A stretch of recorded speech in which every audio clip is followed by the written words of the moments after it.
सुनवाई के रास्ते सारे बंद हो चुके हैं।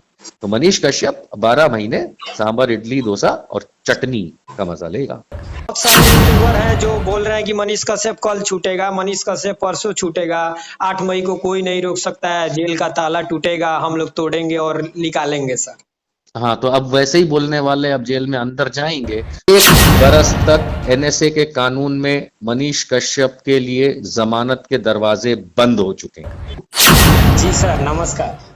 नमस्कार, कौन बोल रहे हैं? सर रक्सौल से बोल रहे हैं, राहुल राज। हाँ राहुल, बोलिए। जी सर, आपसे 2 मिनट टाइम चाहिए था, फोन पे ही सर एक इंटरव्यू लेना था आपसे। जी बताइए। जी सर, 1 मिनट सर। सर सबसे पहले तो आपको हमारे चैनल में स्वागत है। धन्यवाद। सर जैसे कि बताया जा रहा है कि मनीष कश्यप का मतलब सबसे बड़े सर दुश्मन आपको बताया जा रहा है। कौन बता रहा है ऐसा? सर यूट्यूब फेसबुक पे सर टाइटल और थंबनेल लिखा जा रहा है कि निशांत वर्मा मनीष कश्यप के सबसे बड़े दुश्मन। वो जो लिखते हैं उनकी बुद्धि और उनकी सोच की बात है। जी ठीक है, जी। चलिए, जिनको ऐसा लगे उनको मुबारक, बोलिए। सर जैसे कि 8 मई को सर सुनवाई होने वाला था मनीष कश्यप का, तो सर डेट उस पे कोई सर मतलब जैसे कि कोई उसका सुनवाई अभी हुआ नहीं है, कि सुनने में आ रहा है कि ये मतलब 12 महीना तक और मथुरई जेल में रहेंगे। हाँ जी, वो एनएसए का जो कानून उस पे लगा है उसको तमिलनाडु सरकार और मद्रास हाई कोर्ट के सिटिंग जज की अप्रूवल मिल चुका है, जिसके बाद तमिलनाडु के जो राज्यपाल जी हैं उन्होंने उस पर मुहर लगा दी है। 12 महीने के लिए मनीष कश्यप फिलहाल एनएसए के कानून के तहत मदुरई सेंट्रल जेल में ही रहेगा। कोई जमानत की बात नहीं होगी और बाकी जो मामले चल रहे हैं वो चलते रहेंगे। अभी सर मतलब उससे पहले कोई सुनवाई नहीं होगा सर, उनका बेल वोल नहीं हो सकता है?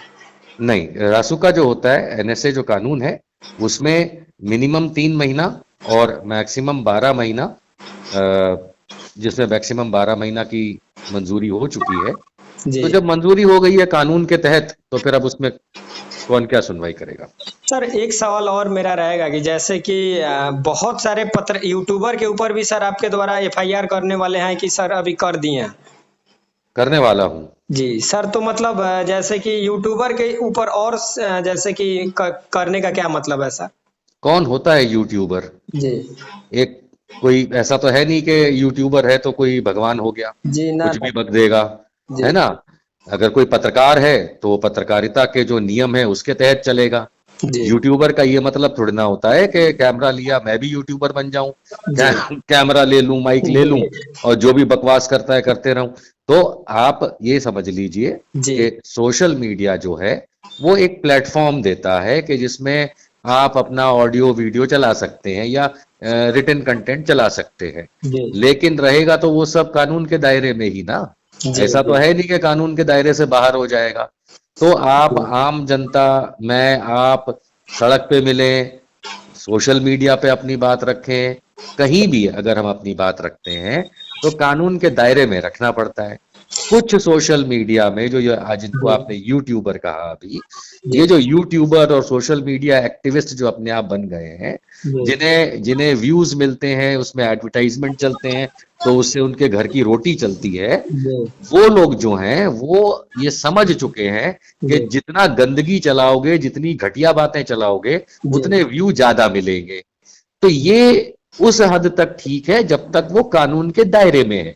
उदाहरण के लिए बहुत सारी फिल्में बनती हैं जो अभद्र होती हैं लेकिन फिर भी चलती है, पर कानून के दायरे में तो फिर भी होती हैं।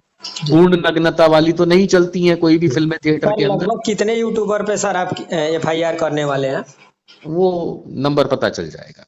ऐसा नहीं है कि कोई एक दिन में एक पे होगा। देखिए, हर कहते हैं ना, अगर 10 लोगों ने 10 गुनाह किए हैं और 10 अलग गुनाह किए हैं तो 10 अलग एफआईआर होंगी। ऐसा तो है नहीं कि एक एफआईआर में सब आ जाएंगे। तो कई सारे हैं। कुछ लोगों ने सुप्रीम कोर्ट को गलत तरीके से पेश किया, जो कि एक अपराध है। कुछ लोगों ने मेरे बारे में गलत चीजें बोली, कानून के दायरे से बाहर जाके, उनकी बात अलग है। कुछ लोगों ने मनीष कश्यप को लेकर के गलत इस तरीके से पेश किया जो कानून के दायरे से बात बाहर है। तो जो भी चीज कानून के दायरे से बाहर किसी ने की है जिसको जिसको वजन मिला है, ऐसा नहीं कि 10 व्यू मिल करके छूट गया हो, जिसकी वजह से वायरल गलत बात हुई है, तो उसके लिए भी मैं हाजिर हूं और मैं आ ही रहा हूं कुछ दिनों में। जी सर, आप बिहार आ रहे हैं क्या?